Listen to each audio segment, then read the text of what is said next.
good morning if it is for wherever you are. It's wonderful that we have managed to get together. I'm seeing in the chat box freezing cold weather, icy cold, sleepy Vietnam, and here in South Africa, we have a heat wave. So go figure. There we are in Dubai, we're having all this water and rain and all those good things, and we're having heat. And is that not just all part of what we call life? This evening, we're talking about change. And just on this 5-minute little introduction of saying hello to all of you, Veronica and Linda and Bea and Christine and Danny and Jay, Rita, all these people, we are all experiencing change, regardless of what we're doing or not doing. It's happening, it's inevitable. I'm going to go into a screen share and take it from there.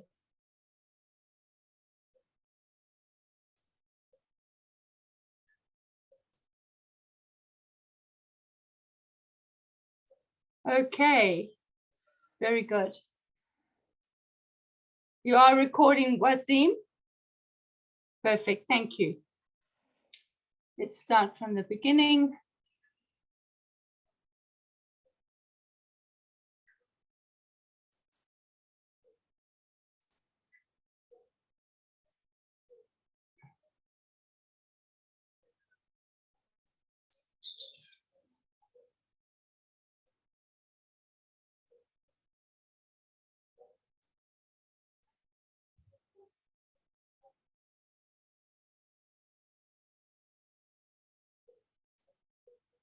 Something's happening here.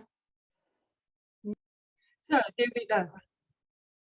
So change, this thing that we are all experiencing at the moment, this craziness in the world, as they would say, rain and water in Dubai and heat waves in South Africa and icy cold in Europe is crazy.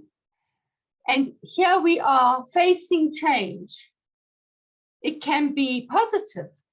It can feel chaotic and overwhelming. But I'm hoping to give you a little bit of insight as how I see change and how I can offer you some tools and some way forward into a peaceful, happy, joyous 2023.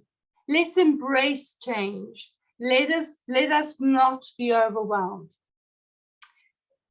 So this thing we call change is actually a completely natural phenomena.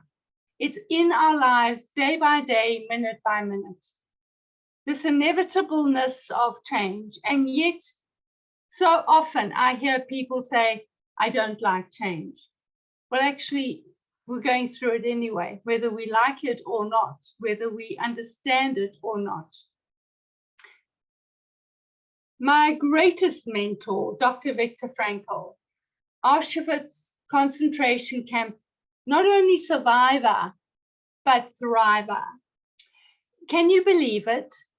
He came out of Auschwitz having lost his mother and his father and his expectant wife, baby and all, in the Auschwitz concentration camp. And he came out and he realized that some of the people who had survived that horrific situation, Second World War, Auschwitz concentration camps, that they came out better people, not in spite of, but actually because of the very circumstance that they found themselves in.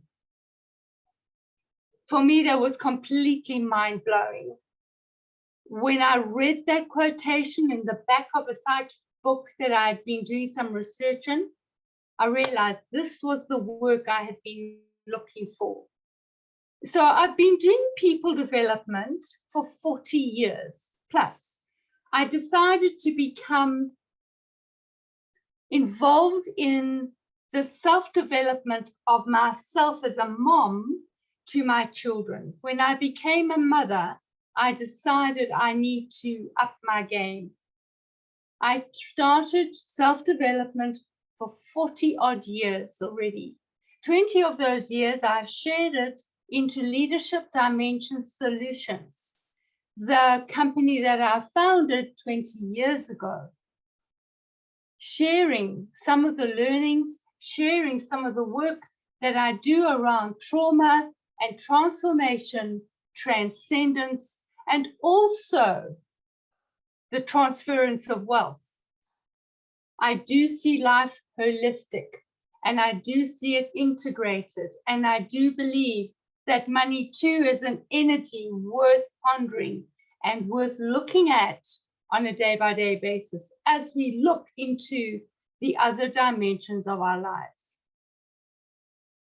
So this thing that we call change, the one side of the coin, change. The other natural side of the coin, resistance.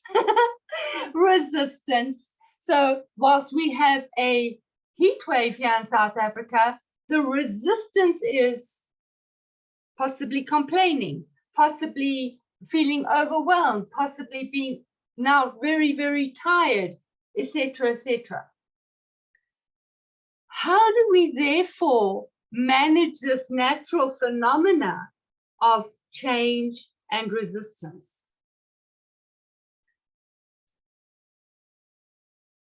Change can create those feelings that come to the surface of fear, aggression, anxiety, hopelessness, helplessness, despair, despondency, depression. That can happen. We have to get beyond that. We have to get into the better people place.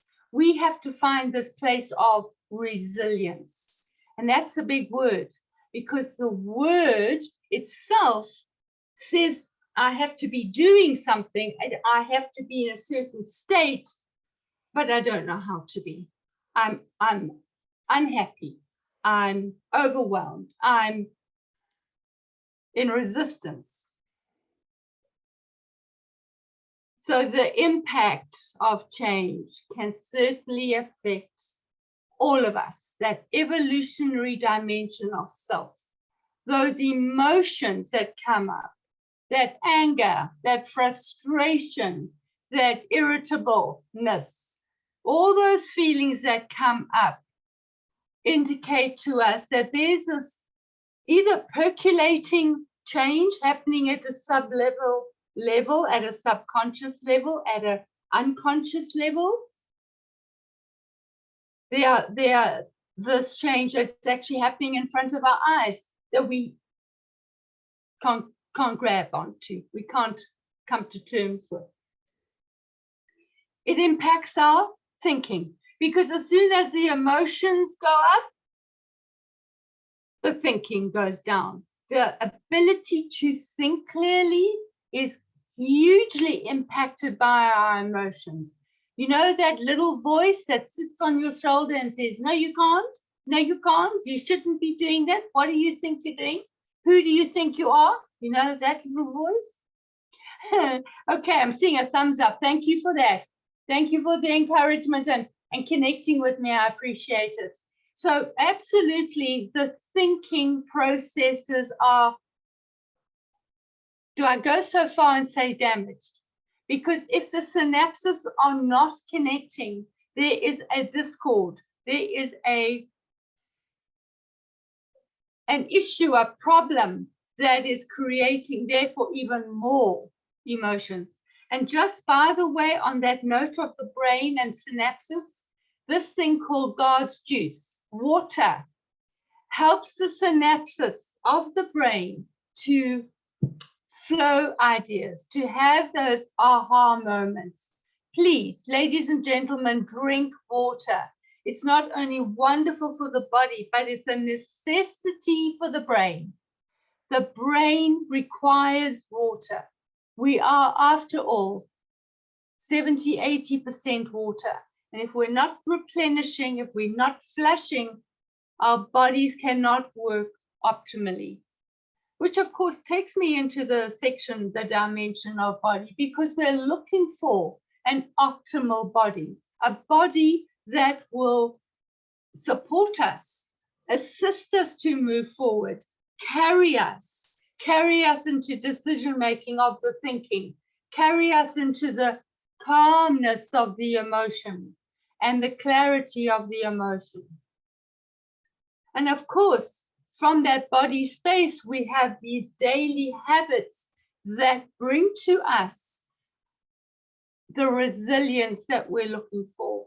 Because in that normalizing, in that place of familiar, in that place of some structure and some order and some design of our life, in that place, we get to hold dear what we know is ours and what is in our control. For change does challenge that which we can control, or at least we perceive it that way. So daily habits for successful people, daily habits for happy people come from what do I put in place on a day-by-day basis, repetitively.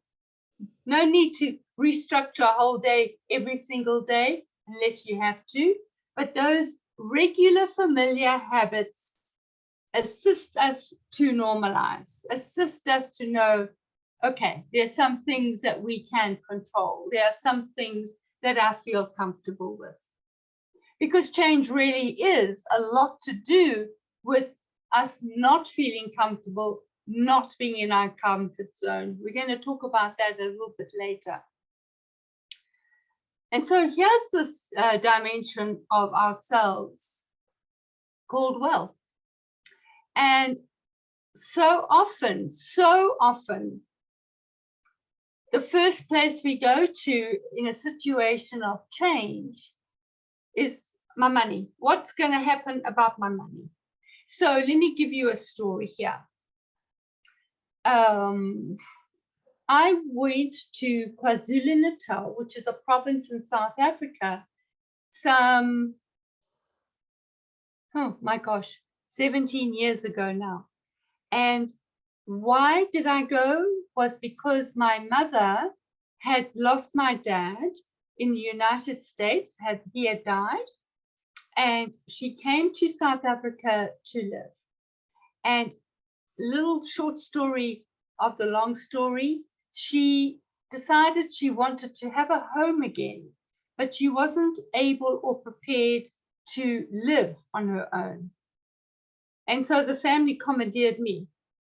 And in that process, which ended up being a 15-year process, my whole attitude towards how I would come into this relationship from a money perspective, how the change in my life would impact my money, I had to contribute. I felt I wanted to contribute and.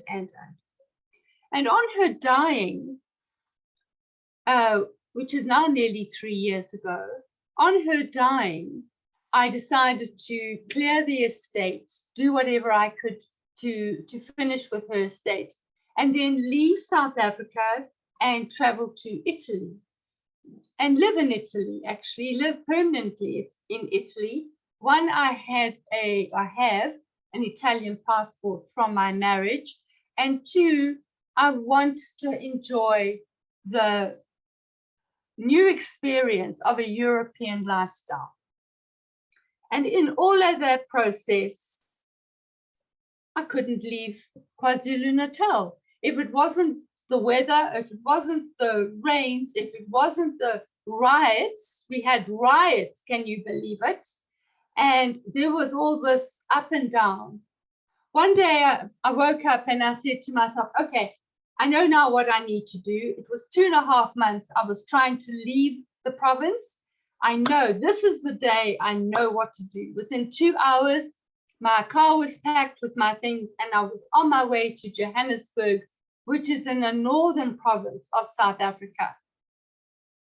I had decided that I would take a cottage, a home in the vicinity of my grandson's schooling so that he could walk to me if need be. He was in a situation of an unhappy home And I felt I wanted to contribute and provide safety for him, especially as it was his last year of school. Here in South Africa, we call that matric. So it worked out well. He came and stayed with me for 6.5 months. And so now I was ready, once he'd left me, to go to Italy, to pack my bags again and move to Italy, until the Ukrainian war impacted Europe the way it did, and how my finances and how life in general worldwide had been impacted. And when I realized what had happened with my money and the state of Europe, and would I, as an English speaker, go into a country without the local language, although I'm on Duolingo for 617 days now.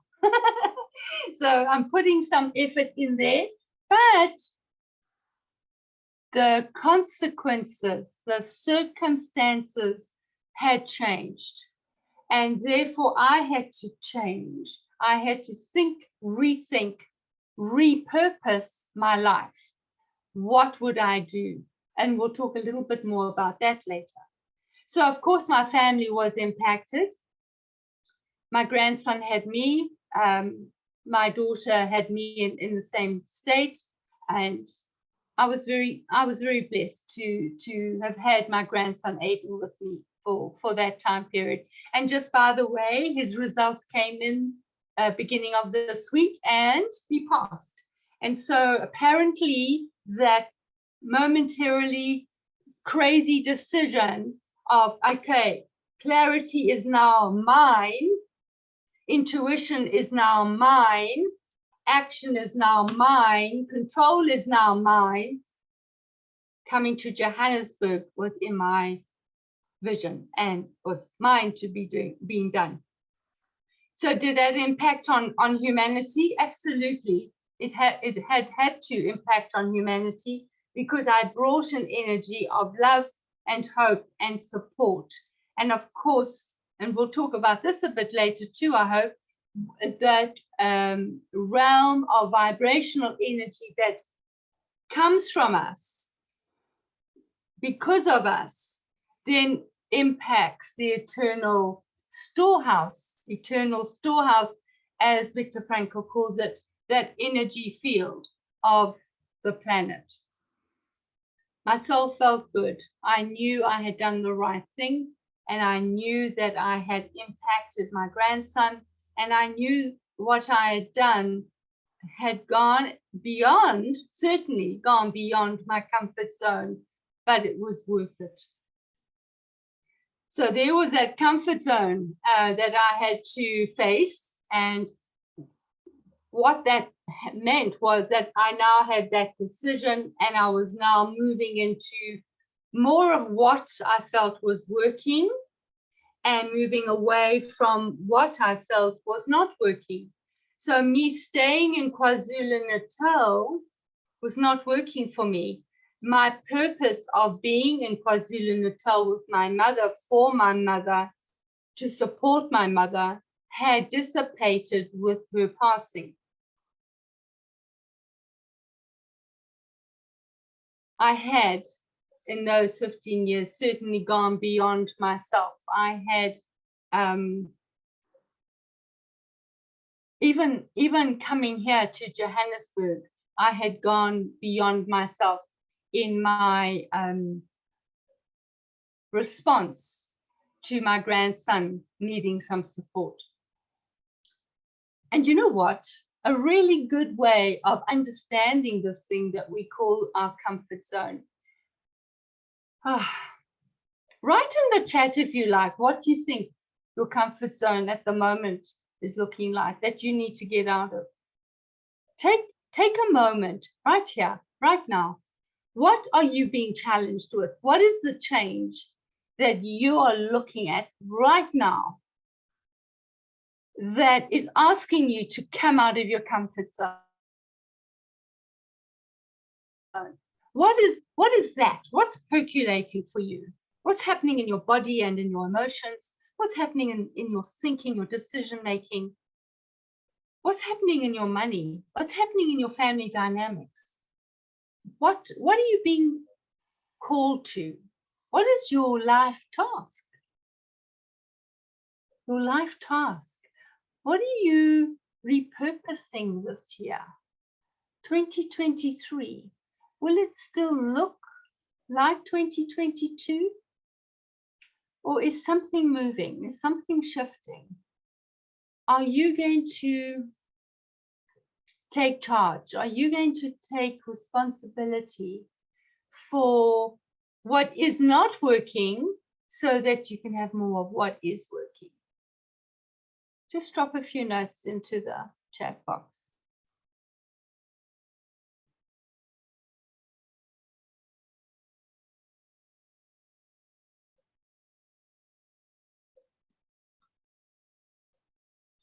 And on that note, let me just remind you, if you've been on any of my talks, I'm a big, big believer of journaling. And if you're not journaling, may I encourage you, please, to journal. Absolutely a vital part of life. And here it is, this part that we need to now look at, this decision that is asking us to change, this place, this circumstance that's asking us to change. So what normally happens, this is my little diagram of how I see it. It's based on Koto's model. And here is this evolution, if you will, this progression of what has worked, what is working, what is happening. And then we come to a place of fall down a hole, fall into a place of being stagnant, fall down into a place of chaos or crisis or trauma or frustration. And we don't know what to do. We don't know what way to move. Because if I do this, what are the consequences? If I do that, what are the consequences? And this little voice that I spoke about earlier on goes tap, tap, tap, tap, tap on your shoulder. And it tells you you can't and you shouldn't and why would you and etc. But here's an interesting piece about making decisions. Decisions, whether you go into a positive mode or whether you choose to go into a negative mode, they both use the same amount of energy. Now, how incredible is that? Because when we decide no, that decision no, in this case, for this argument, let's say it's a negative circumstance, a negative way.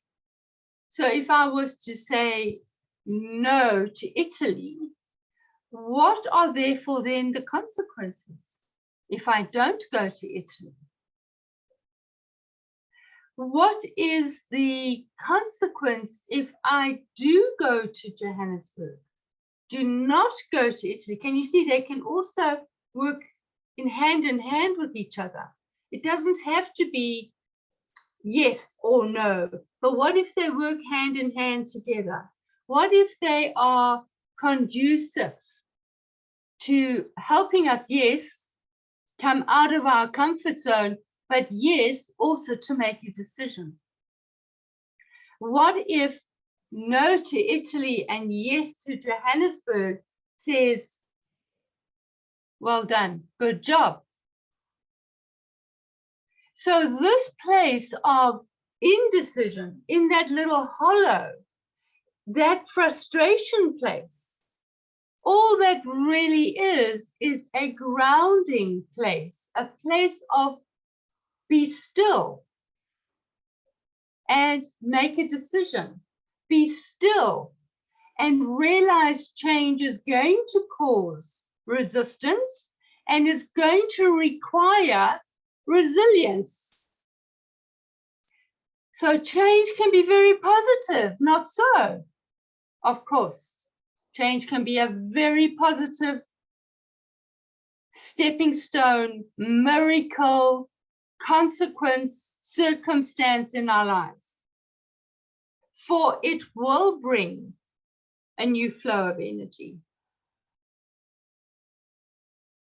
Who here feels like there's a percolation of change happening, energy that is flowing? You may not know what it's about, but that doesn't mean it's not happening, and that doesn't mean that you're not sensing it. Your body is sensing it, your being is sensing it, your brain and mind, your aura, your energy, your field of energy is sensing it. And if you can take a moment to write just down 2 or 3 words, what is that for you? Because when we become conscious of it, there's a space for the universe to support us.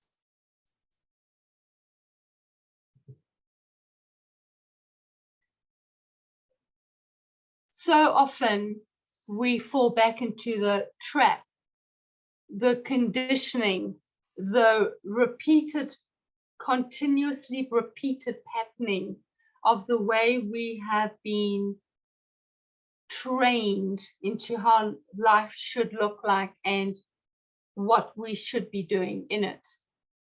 And I'm saying to you, please challenge that. Challenge every time there is a possibility to challenge your conditioning. Take that gift and allow yourself to come into a mindset way bigger than that which you've been conditioned into. Mindset is your saving grace. The way we think about things will then be implemented into the actions that we take, into the consequences that we have, and the results that result. So, mindset, ladies and gentlemen, is the place of growth, is the place of, yes, change and resistance and resilience and getting out of your comfort zone and research and asking questions and exploring so that you can grow the perspective of what you hold. I think the very first lesson I learned of my 3 degrees, in my very first degree, I realized this amazing thing, that this huge pile of books that I brought home, first of all, overwhelmed me and terrified me. But what I realized when I started the program was that people think differently. And I loved that because my conditioning was like this, and other people made me get bigger and bigger and bigger and bigger. It didn't mean that I had to agree with them. It just meant that I had access to different ways of thinking, different perceptions, different attitudes, different ways of doing things. I love that. I love being given this array, this buffet of ideas that I could then pick and chew and find delicious for myself, find delicious and choose which would be mine, and then take responsibility for them. Because in every change, in every choice, in every decision, oh yes, there are the consequences. The responsibility then sits on my shoulders. And let me tell you, that can be a most wonderful, freeing space to be in.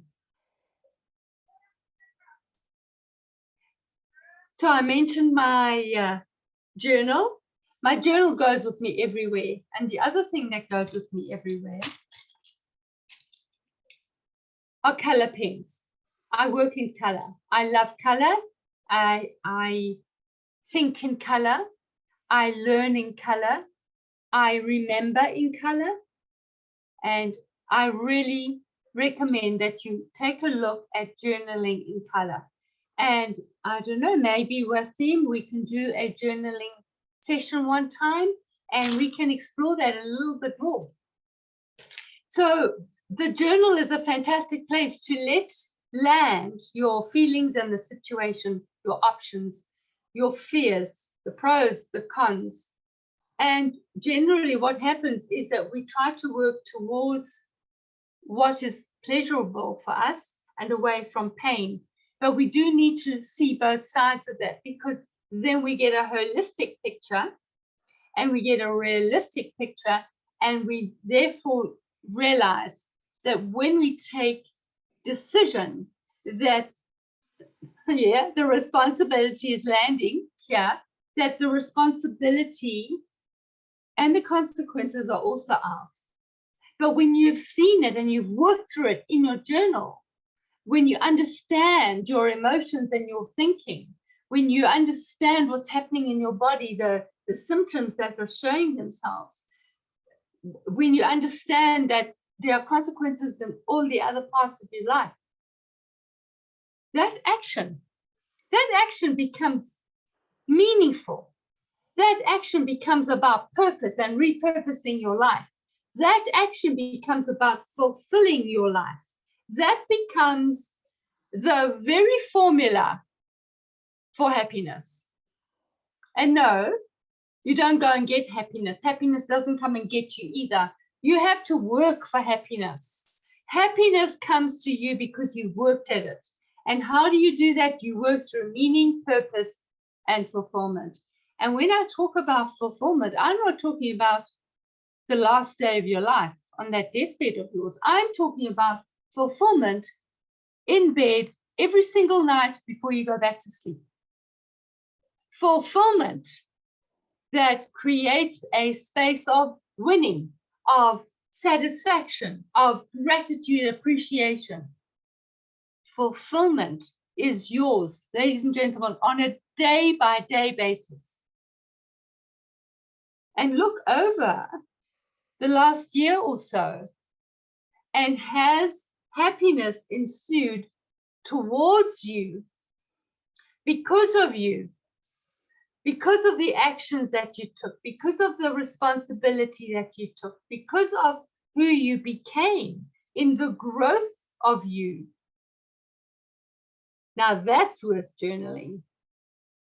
Make a note for yourself, because where we see happiness, we see a reason to continue. We see peace when change arrives. We see opportunity when things are what we might consider as chaotic. Always keeping the energy up, because when the energy stays up, that's when we see the opportunities. That's when we see the space of transference of wealth, for instance. I'm passionate about transference of wealth. Why? Because the world is in chaos at the moment with finances.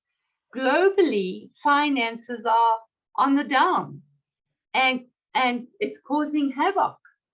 However, if you do some research, have a conversation with me, we can talk about another way. And this is the beauty of us coming together, that the host Wasim, as she has so elegantly and purposefully and consistently invited speakers into this global space, that we can choose. We have choice. This buffet of life comes to us, of opportunities and people and ideas.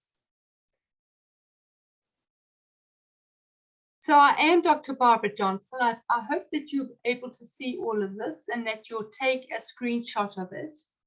I am working with individuals. I'm working with teams of people. I'm working with companies. I'm working with private people.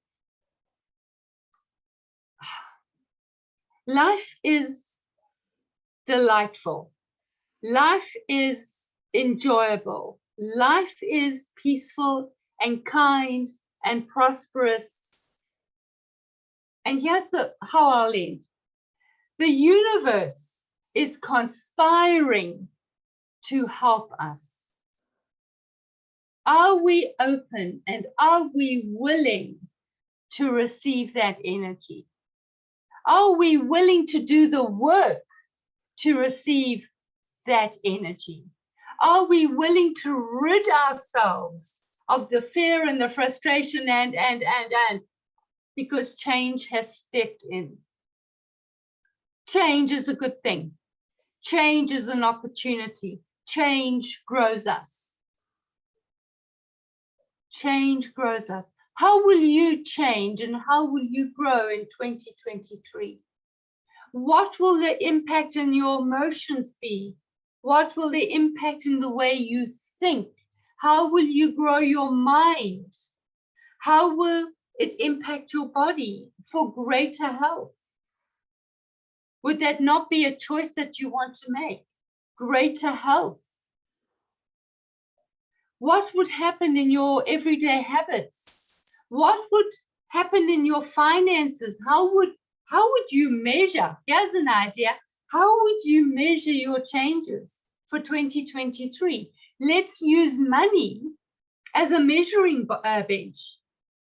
If you are at this level now, and in a year's time you're at this level, there's a consequence to some actions that you've taken.